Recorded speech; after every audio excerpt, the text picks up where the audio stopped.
Hello everyone, எல்லாரும் எப்படி இருக்கிறீங்கள்? இன்னும் ஒரு இன்ட்ரெஸ்டிங்கான வீடியோ ஒன்றில் உங்கள் எல்லாரையும் சந்திப்பது மிக்க சந்தோஷம். இன்றைக்கு வீடியோ பார்த்தீங்களென்றால் ஒரு பிக் டே வ்ளாக் தான். இன்றைக்கு நான் சிம்பிளான முறையில் ரிச் கேக் எப்படி செய்யலாமென்று பார்ட் 2 வீடியோவும் ரெசிப்பியாக நான் இதில் உங்களுக்காக ஷேர் பண்ணியிருக்கிறேன். ப்ளீஸ் என்னுடைய வீடியோ பார்க்குற எல்லாரும் என்னுடைய வீடியோக்கு ஒரு லைக் கொடுங்க. நீங்கள் போடக்கூடிய அந்த லைக் இன்னும் என்னுடைய வீடியோவை நிறைய பேருக்கு கொண்டு சேர்க்கிறதுக்கு உதவியாக இருக்கும். ஓகே, இன்றைக்கு பார்த்தீங்களென்றால் கொஞ்சம் பிள்ளைகளுக்கெல்லாம் உடம்பு சரியில்லை. அதால் அவியல் சோறு கறி அவ்வளவா விரும்பி சாப்பிடணும் இல்லை. அதுக்காக இன்றைக்கு நான் இடியப்பம் அவிப்பம்ன்ட்டு தான் இப்போ நான் இடியப்பம் அவிச்சு கொண்டிருக்கிறேன். இந்த வெதருக்கோ என்னவோ தெரியலை, இப்போ ஒரு 2 கிழமையாக பிள்ளைகளுக்கு அவ்வளவா உடம்பு நல்லமில்லை. கொஞ்சம் சாப்பிட்றதுக்கும் கொஞ்சம் பஞ்சு பட்டு கொண்டிருக்கணும். அதால் ஒரே தலை நோவுது, அதால் வயிறு நோவுதண்டு ஒரே சொல்லி கொண்டிருக்கணும். அப்போ அதால் சோறு கறியை விரும்பி சாப்பிடுவினும் இல்லை. அப்போ இடியப்பம்ண்டா கொஞ்சம் சாஃப்டான ஒரு சாப்பாடு, கொஞ்சம் செமிச்சும் கொடுக்கும். அப்போ அதால் பிள்ளைகளுக்கும் கொஞ்சம் அது சாப்பிட்றதுக்கு ஈஸியாகவும் இருக்குமென்றதுக்காக இப்போ லஞ்சுக்கு தான் நான் இந்த இடியப்பம் அவிச்சு கொண்டு இருக்கிறேன். இப்போ இடியப்பம் எல்லாத்தையும் புழிஞ்சு நான் இதில் அவிச்செடுக்க போகிறேன். இந்த ஸ்டீமர் எல்லாருக்குமே தெரியும், நான் ஒரு வீடியோஸில் உங்களுக்கு காட்டியிருக்கிறேன். இதை என்னுடைய ஹஸ்பண்ட் லாச்சப்பல்ல எனக்கு வாங்கி வந்தவரண்டு. இது ஒரு மெல்ட் யூஸ்ன்னு சொல்லலாம். இதில் நாங்கள் தட்டு இட்லி செய்யலாம், மற்ற குண்டு இட்லி செய்யலாம். நல்ல 12-15 இடியப்பத்தட்டு வச்சு அவிக்கக்கூடிய மாதிரி நல்ல ஒரு பெரிய ஒரு ஸ்டீமர் தான்.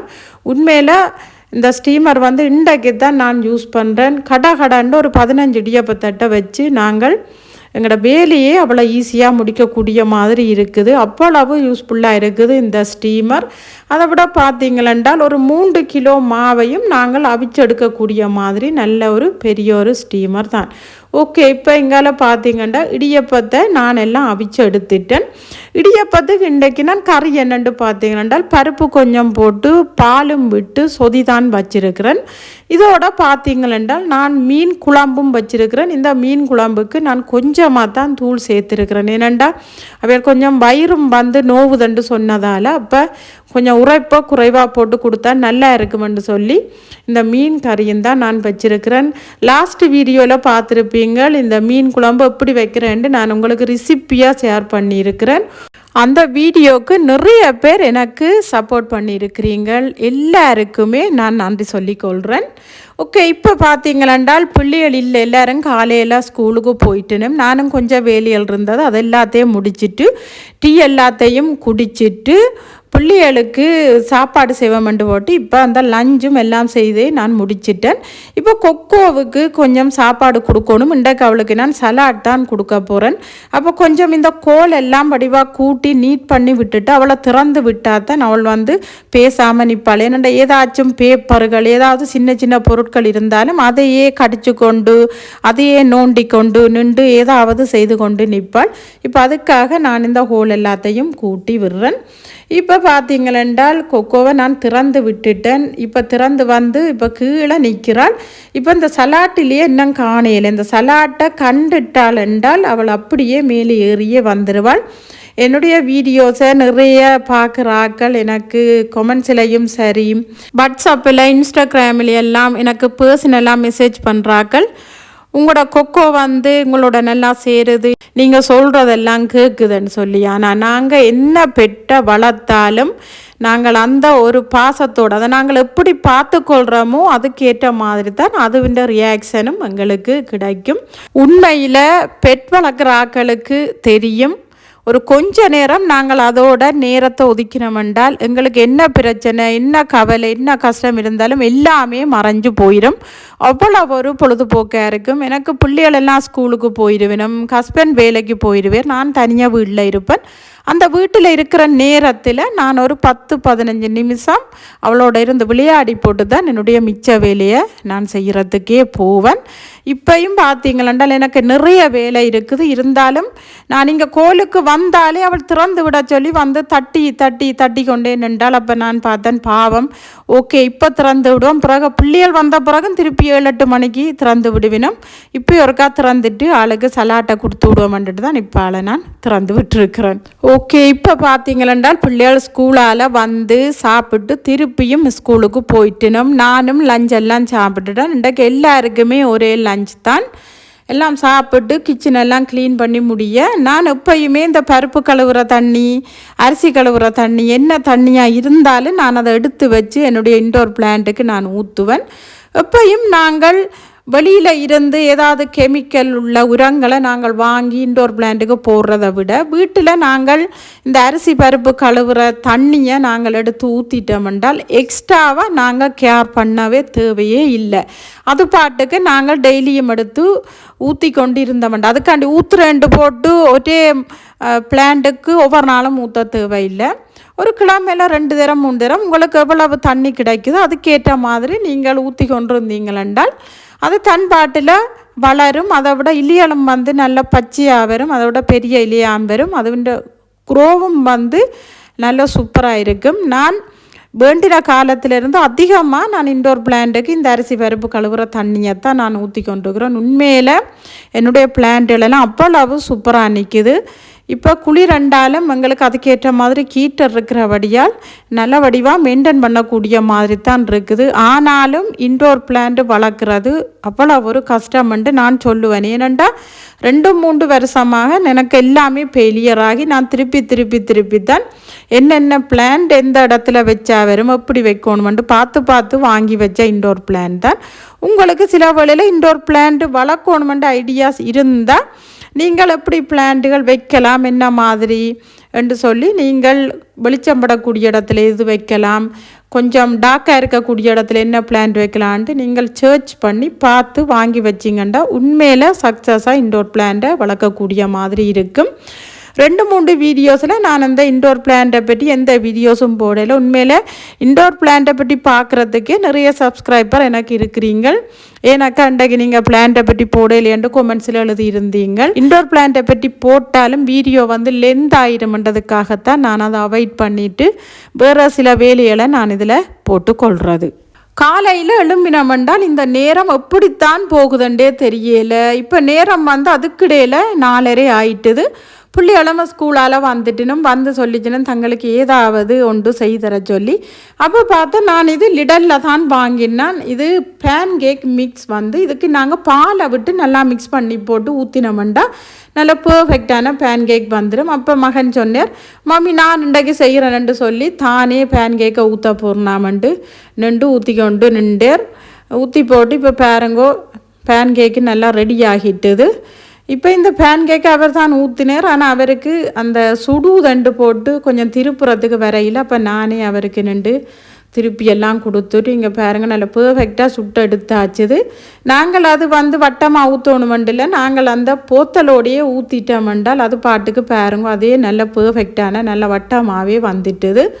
இப்போ 2 பேரும் சிரோனாவும் சவீஸும் 2 பேரும் தான் இப்போ தாங்களே சுட்டு தாங்களே சொக்கலா எல்லாம் பூசி சாப்பிட்டுட்டுனும்.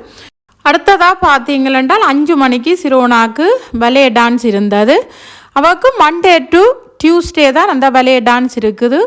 இங்கே ஸ்கூல் 2 மாதத்துக்கு ஒரு தடவை 2 கிழமை வந்து ஸ்கூல் ஹாலிடே வரும். அந்த டைமில் அங்கே பேரண்ட்ஸும் பிள்ளைகள் என்ன செய்யணுமென்று போய் பார்க்கக்கூடிய மாதிரி அங்கே அலோவ் பண்ணுவினோம். அதுதான் இன்றைக்கு. அதால் நான் திங்கக்கிழமையும் 1.5 மணித்தியாலம் சிரோனாவோடையே இருந்தது, செவ்வாய்க்கிழமையும் 1.5 மணித்தியாலம் சிரோனாவோடையே இருந்து 2 நாளும் என்னுடைய வேலை செய்யக்கூடிய டைம் வந்து அவளுடையே போயிட்டுது. அதால் வீட்டிலையும் நிறைய வேலைகள் எனக்கு இருந்தது. இப்போ பார்த்தீங்களென்றால் நான் வீட்டுக்கு வந்துட்டேன். வீட்டுக்கு வந்து பிள்ளைகளுக்கு இரவு சாப்பாடெல்லாம் செய்து பிள்ளைகளுக்கு சாப்பிடவும் கொடுத்துட்டேன். ஏனெண்டா நாளைக்கும் வந்து அவருக்கு ஸ்கூல் இருக்கிறபடியால் இப்போ நான் வந்து ரிச் கேக்குக்கு வந்து ஆல்ரெடி நான் எப்படி இதெல்லாம் ஊற வைக்கிறேன்ற வீடியோ நான் உங்களுக்கு போட்டிருக்கிறேன். இப்போ அந்த வீடியோன்ற பார்ட் 2 தான் இன்றைக்கு சிம்பிளான முறையில் ரிச் கேக் எப்படி செய்யலாம்ன்றதை நான் டீட்டெயில்டாக ரெசிப்பியாக நான் இதில் உங்களுக்கு ஷேர் பண்ண போகிறேன். இப்போ இந்த ஊற வச்ச பழக்கலவை எல்லாத்தையும் நான் இதே போல் ஒரு பவுலுக்குள்ளே எடுத்துக்கொள்ள போகிறேன். இப்போ நான் அதே பழக்கலவைக்கு 200 கிராம் ஸ்ட்ராபெரி ஜாம் சேர்த்துக்கொள்கிறேன். உங்களுக்கு எந்த ஜாம் சேர்க்கிறதுக்கு விருப்பமோ நீங்கள் அந்த ஜாமை சேர்த்து கொள்ளலாம். அடுத்ததான் 75 ml டேட் சிரப் சேர்த்துக்கொள்கிறேன். உங்கள்கிட்ட கோல்டன் சிரப் இருந்தாலும் நீங்கள் சேர்த்துக்கொள்ளலாம். ஏனென்றால் இந்த ரிச் கேக் வந்து நல்ல கலர் கொடுக்கக்கூடிய மாதிரி இருக்கும். அதுக்காக நான் இதில் டேட் சிரப்பை சேர்த்துக்கொள்கிறேன். அடுத்ததான் ஒரு 50 ml தேன் சேர்த்துக்கொள்கிறேன். நீங்கள் விருப்பப்பட்டால் சேர்த்துக்கொள்ளுங்க, இல்லையண்டா இதை நீங்கள் ஸ்கிப் பண்ணியும் கொள்ளலாம். ஆனால் தேன் சேர்த்தால் இந்த கேக் வந்து இன்னும் கூடிய டேஸ்ட் கிடைக்கும். அதால் நான் சேர்த்துக்கொள்கிறேன். இப்போ இந்த பழக்கலவையை நல்லா மிக்ஸ் பண்ணி விடுங்கோ. எல்லா பழத்துலேயும் மிக்ஸ் ஆகிற மாதிரி இதை நல்லா மிக்ஸ் பண்ணி விட போகிறேன். எவ்வளவுத்துக்கு மிக்ஸ் பண்ணி விடுறோமோ அவ்வளவுத்துக்கு இந்த பழக்கலவையில் நாங்கள் சேர்த்த இந்த இன்க்ரீடியன்ட்ஸ் எல்லாம் போய் மிக்ஸ் ஆகும். ஓகே, இப்போ இதை நல்லா மிக்ஸ் பண்ணி விட்டுட்டேன். இப்போ இதை நான் ஒரு சைட்டில் வச்சுக்கொள்ள போகிறேன். இப்போ அடுத்ததாக நான் 12 முட்டை எடுத்திருக்கிறேன். இதில் நான் வெள்ளைக்கரு புரிம்பா மஞ்சள் கரு புரிம்பா நான் பிரித்து எடுக்க போகிறேன். இப்போ இதில் பாருங்கோ, பார்க்கவே உங்களுக்கு தெரியுது. நாங்கள் வெள்ளைக்கருவையும் மஞ்சள் கருவையும் தனித்தனியாக நாங்கள் சேர்த்தா தான் இந்த கேக் வந்து எங்களுக்கு நல்லா சாஃப்டாக கிடைக்கும். இப்போ முதல்ல நான் இந்த வெள்ளைக்கருவை நல்லா ஒரு நுரை மாதிரி வர்ற அளவுக்கு நான் இதை அடிச்செடுக்க போகிறேன். உங்கள்கிட்ட ஹேண்ட் பீட்டர் இருந்தால் நீங்கள் அதையே யூஸ் பண்ணி கொள்ளலாம். என்னட்ட கிச்சனட் இருக்கிறபடியாக நான் இதை யூஸ் பண்ணி கொள்கிறேன். நீங்கள் இதுதான் யூஸ் பண்ணி கேக் செய்யணுமெண்டு இல்லை, நீங்கள் கேன் பீட்டரை வச்சும் இந்த கேக்கை வந்து நல்லா பர்ஃபெக்டாக செய்து கொள்ளலாம்.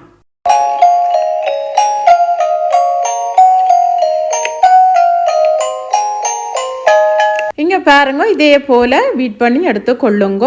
அடுத்ததாக பார்த்தீங்களென்றால் 500 கிராம் ரூம் டெம்பரேச்சர் பட்டர் எடுத்திருக்கிறேன். 400 கிராம் ஒயிட் சுகர் எடுத்திருக்கிறேன். நீங்கள் ப்ரௌன் சுகர் கூட இதுக்கு நீங்கள் சேர்த்து கொள்ளலாம்.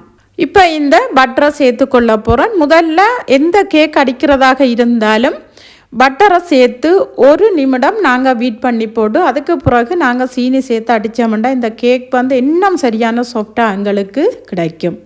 இப்போ அடுத்ததான் இந்த எடுத்து வச்சிருக்கிற சீனியையும் இதில் சேர்த்து நான் அடித்து கொள்கிறேன். இந்த பட்டரும் சீனியும் நல்லா கரைகிற மாதிரி நாங்கள் அடிச்செடுக்க வேணும். இப்போ அடுத்ததாக எடுத்து வச்சிருக்கிற இந்த மஞ்சள் கருவை நான் இதில் சேர்த்து கொள்ள போகிறேன். இப்போ இந்த பட்டர் சீனி முட்டையின் மஞ்சள் கரு எல்லாம் சேர்ந்து நல்ல ஒரு க்ரீம் மாதிரி எங்களுக்கு அடிபட்டு வரணும்.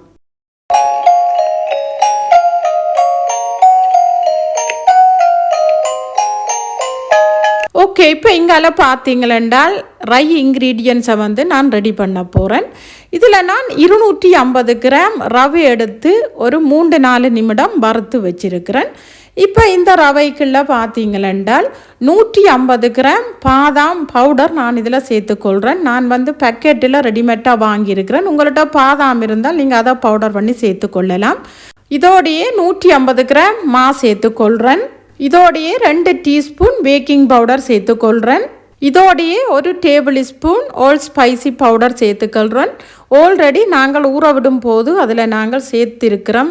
இது ஒரு ஃப்ளேவருக்காக நான் இதில் சேர்த்துக்கொள்கிறேன். ஓகே, இப்போ எல்லாத்தையும் சேர்த்து நல்ல வடிவாக மிக்ஸ் பண்ணி விட போகிறேன்.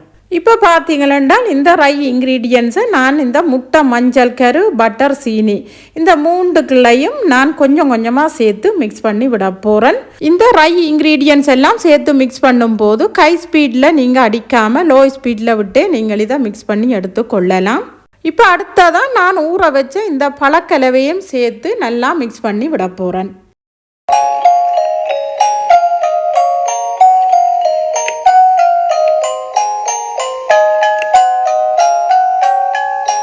இப்போ அடுத்ததாக செப்ரேட்டாக அடித்து வச்சிருக்கிற முட்டை வெள்ளைக்கருவையும் நான் இதில் சேர்த்து மிக்ஸ் பண்ணி விட போகிறேன். இப்போ எங்களுடைய ரிச் கேக் பேட்டர் ரெடி ஆகிட்டது. இப்போ நான் இதில் 1 டீஸ்பூன் பாதாம் எசன்ஸ் சேர்த்து கொள்ள போகிறேன். நீங்கள் விருப்பப்பட்டால் சேர்த்துக்கொள்ளலாம், எல்லாட்டே ஸ்கிப் பண்ணி கொள்ளலாம். இப்போ இந்த பாதாம் எசன்ஸையும் நான் சேர்த்துட்டு நல்லா மிக்ஸ் பண்ணி விட போகிறேன். இப்போ அடுத்ததாக ஒரு பேக்கிங் ட்ரே ஒன்று எடுத்து இதில் நான் 3 பேப்பர் போட்டு வச்சுருக்கிறேன். ஏனெண்டா இது கொஞ்சம் கூட நேரம் நாங்கள் பேக் பண்ணுறதால அடிப்பக்கம் வந்து எங்களுக்கு எரியாமல் இருக்கிறதுக்காக நான் 3 பேக்கிங் சீட் போட்டிருக்கிறேன். இப்போ நான் இந்த ரிச் கேக் பேட்டரை இந்த ரேக்குள்ளே நான் ஊற்றிட்டேன்.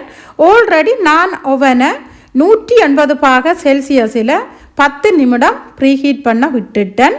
பேக்கிங் டைம் பார்த்தீங்களென்றால் 100 நிமிடம் வைக்க போகிறேன். அதாவது முதல் நான் 1 மணித்தியாலம் 60 நிமிஷம் வைக்க போகிறேன். பிறகு நான் 40 நிமிஷம் வைக்க போகிறேன், எல்லாமே 100 நிமிடம் வைக்க போகிறேன்.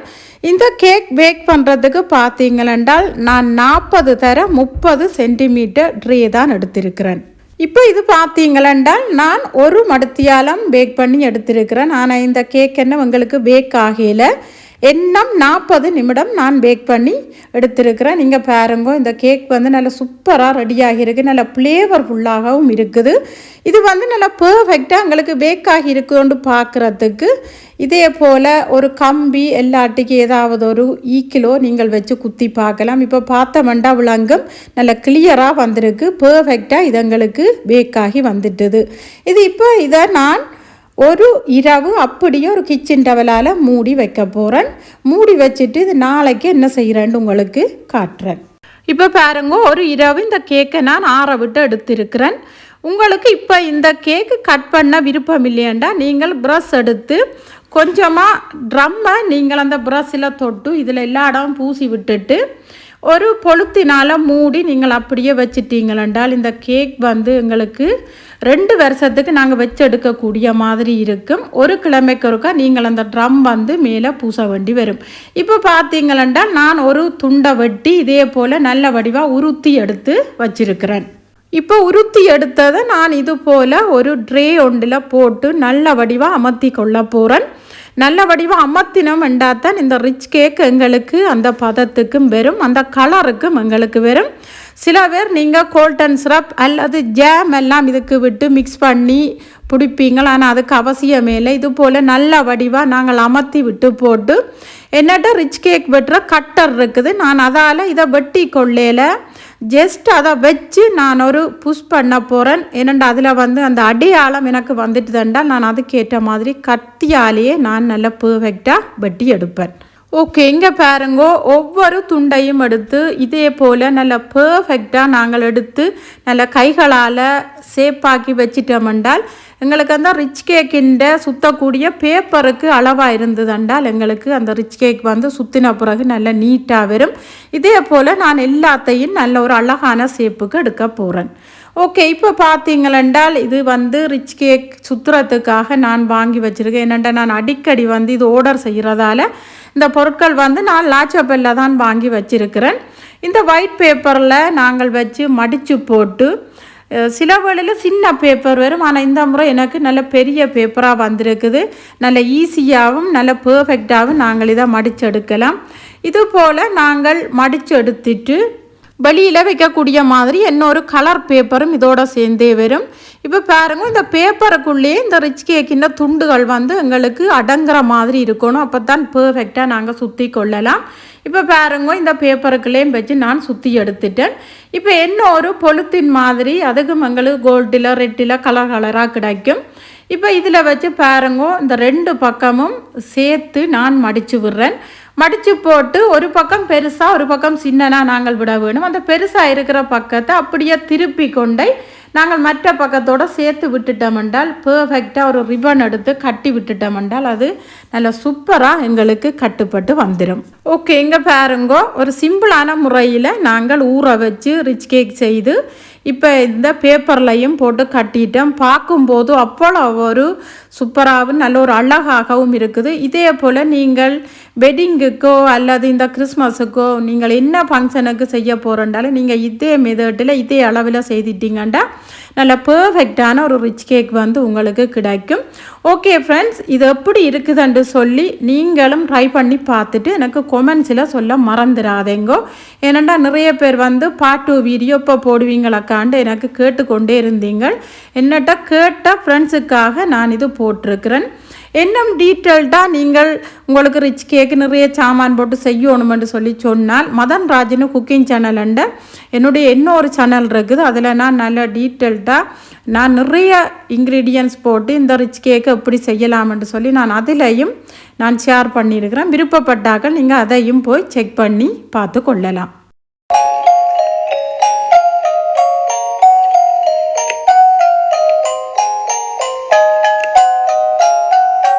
ஓகே ஃப்ரெண்ட்ஸ், இந்த வீடியோ உங்கள் எல்லாருக்கும் இன்ட்ரெஸ்டிங்காக இருந்திருக்குமென்று நினைக்கிறேன். அப்படி உங்களுக்கு இந்த வீடியோ பிடிச்சிருந்தா இந்த வீடியோக்கு ஒரு லைக் கொடுங்க, உங்கள் ஃப்ரெண்ட்ஸ் அண்ட் ஃபேமிலி கூட ஷேர் பண்ணுங்க, சேனலை சப்ஸ்கிரைப் பண்ணி சப்போர்ட் பண்ணுங்க ஃப்ரெண்ட்ஸ். இது போல் என்ன ஒரு இன்ட்ரெஸ்டிங்கான வீடியோ ஒன்றில் உங்கள் எல்லாரையும் சந்திக்கும் வரை டேக் கேர், பை.